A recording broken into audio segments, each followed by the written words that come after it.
यह एक ऐसी कहानी है जिसमें एक हत्यारा केवल लड़कियों को मारता है, किसी भेड़िए के लिए। हंटर हंटर कहानी की शुरुआत में हमें एक शिकारी परिवार दिखाया जाता है जो जंगल में जाल बिछा रहा होता है और पुराने जालों में फंसे जानवरों को पकड़ रहा होता है। यह परिवार जंगल में ही रहता था, इसलिए किसी भी चीज के लिए उन्हें शहर जाना पड़ता था। ये लोग जानवरों को पकड़कर उनकी खाल बेचते थे और उनका मांस खा लेते थे। पूरा परिवार केवल इसी काम पर निर्भर था। जब वे जंगल में अपने जालों की जांच करते हैं तो उन्हें कुछ जानवर गायब मिलते हैं, यानी किसी ने उन्हें चुरा लिया था। यहीं पर पता चलता है कि वहां एक भेड़िया भी मौजूद है। फिर हमें एन को दिखाया जाता है जो जानवरों की खाल बेचने आई थी, लेकिन खाल के दाम गिरने की वजह से वह परेशान हो जाती है। दुकानदार उसे बताता है कि आम जानवरों की खाल के दाम कम है, लेकिन भेड़िए की खाल की कीमत बहुत ज्यादा है। तभी एन वहां लगे एक पोस्टर को देखती है जिसमें किराए के घर के बारे में लिखा होता है। उसे देखकर साफ पता चलता है कि उसे शिकार करना पसंद नहीं है। वह शहर में रहना चाहती है ताकि उसकी बेटी पढ़ सके, लेकिन उसके पास पैसे नहीं होते। घर पर उसका पति अपनी बेटी को जानवरों की खाल निकालना सिखा रहा होता है और एन खाना बना रही होती है।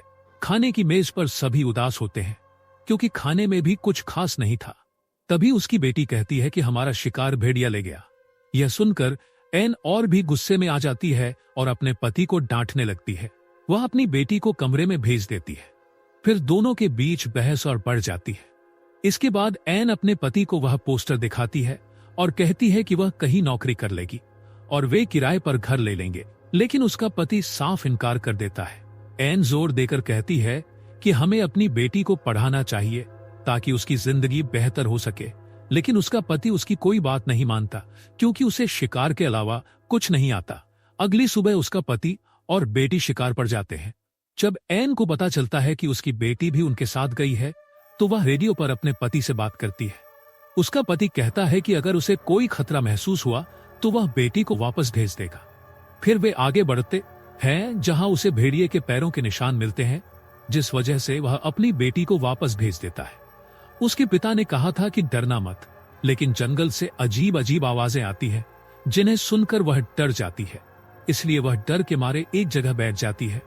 तभी इनका पति भेड़िए को देख लेता है और उसे गोली मार देता है। गोली की आवाज सुनकर उनकी बेटी वापस घर की ओर जाने लगती है, लेकिन जब वह भेड़िए की लाश की जांच करने जाता है तो वहां भेड़िया नहीं होता, बल्कि किसी इंसान के शरीर का टुकड़ा होता है जिसे भेड़िया खा रहा था। आगे बढ़ने पर वह जो देखता है उसे देखकर वह हैरान रह जाता है, क्योंकि वहां बहुत सारी लड़कियों की लाशें बिखरी पड़ी थी जो टुकड़ों में बंटी हुई थी। यह देखकर साफ पता चल रहा था कि यह किसी भेड़िए का काम नहीं था, बल्कि किसी इंसान का। यह सब देखने के बाद वह बहुत परेशान हो जाता है क्योंकि उसके घर में भी 2 महिलाएं थीं, लेकिन वह यह बात किसी को नहीं बताता। अगली सुबह जब एन जागती है तब तक उसका पति जा चुका था। वह वापस उसी जगह गया था जहां उसने लाशें देखी थी। उसने यह बात एन को रेडियो पर भी बता दी थी। एन और उसकी बेटी जब नदी के किनारे होती है तभी वहां एक भेड़िया आ जाता है। इसे देखकर एन जोर जोर से चिल्लाने लगती है, जिससे भेड़िया डरकर वहां से भाग जाता है। उसके जाने के बाद दोनों भी डरकर घर लौट आती है। घर आने के बाद जब उन्हें उनका कुत्ता नहीं मिलता तो एन उसे ढूंढने जाती है, लेकिन उसे कुत्ते की लाश मिलती है। वह यह बात अपनी बेटी को नहीं बताती। अब सुबह हो जाती है, लेकिन एन का पति अभी तक वापस नहीं आया था, न ही वह रेडियो पर कोई जवाब दे रहा था। जंगल में उन्हें एक अंगूठी मिलती है। यह देखकर एन चिंतित हो जाती है और पुलिस स्टेशन जाकर रिपोर्ट लिखवाती है। रास्ते में उन्हें एक खाली कार भी दिखती है, लेकिन वे उसे नजरअंदाज कर देते हैं।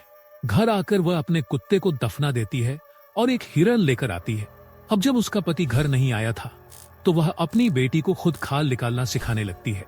रात को जब वे सो रही होती है तभी किसी के चिल्लाने की आवाज से उनकी नींद खुल जाती है। बाहर जाकर जब एन जांच करती है तो वहां एक अजनबी आदमी मिलता है जो बुरी तरह घायल था। इसलिए एन अपनी बेटी को घर के अंदर रहने को कहती है और किसी चीज के सहारे उस आदमी को उठाकर अंदर ले आती है। उस आदमी के पास से उसे एक रेडियो मिलता है। अगली सुबह जब एन की बेटी उस घायल आदमी के पास बैठी होती है तभी अचानक उसकी आंख खुलने की वजह से वह डर जाती है और अपनी मां के पास चली जाती है।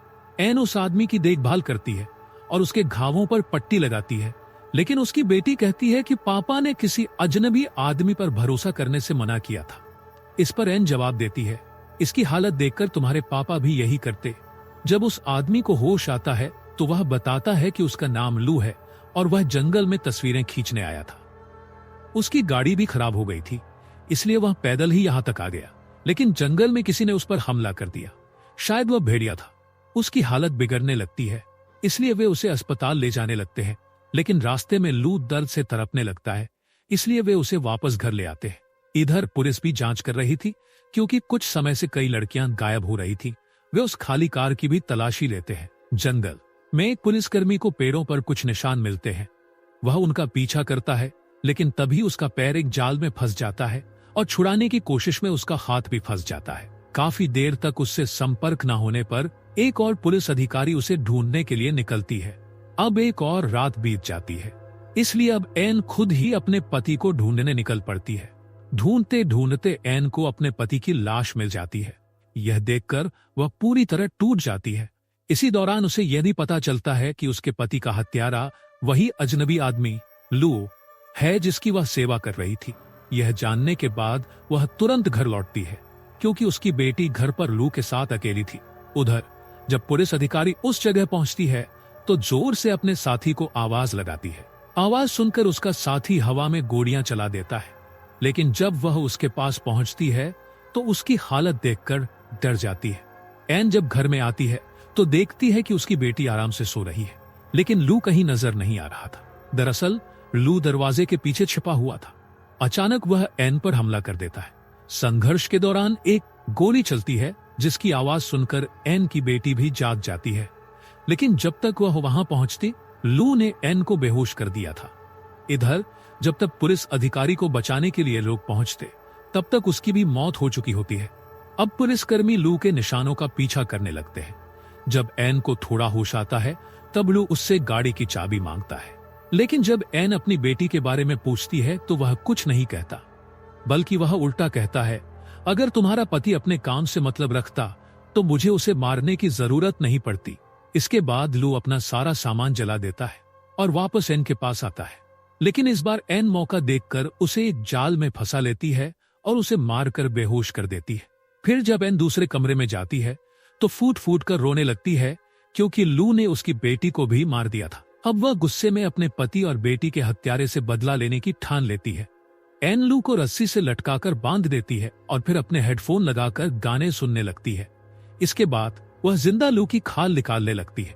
पहले वह उसकी पूरी बॉडी की खाल निकालती है और फिर उसके चेहरे की खाल भी उतार लेती है।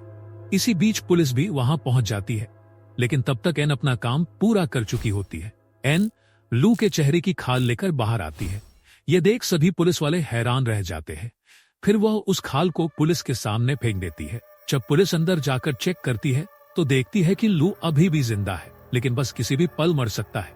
इसके बाद एन को दिखाते हुए यह कहानी यहीं खत्म हो जाती है।